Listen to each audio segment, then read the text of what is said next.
হাতি সম্পর্কে আপনি যা কখনো শুনেননি। পানির উৎস খুঁজে বের করার ক্ষেত্রে প্রাণী জগতের বিশেষজ্ঞ হলো হাতি।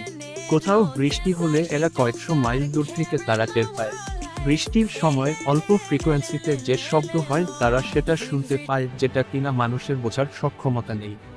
অন্য স্তন্যপায়ীদের মতো হাতি কখনো ঘামে না।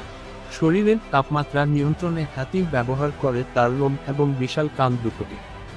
শরীরের লোম অন্য প্রাণীদের শরীরকে গরম রাখলেও হাতির ক্ষেত্রে কাজ করে উল্টো। এই লোমগুলো শরীরের ভেতরের গরমকে বাইরে বের করে দেয়। এছাড়া হাতির বড় বড় কান এদের শরীরকে ঠান্ডা রাখে। হাতির কানে বড় বড় রক্তনালী থাকে, তাই কান নাড়ালে রক্ত সঞ্চালন বাড়ে ও শরীর শীতল হয়। এছাড়া এই কান অনেকটা ফ্যানের মতোও কাজ করে।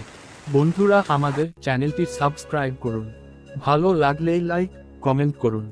নতুন ভিডিও এবং রিলসের জন্য বেল বাটনটি চাপ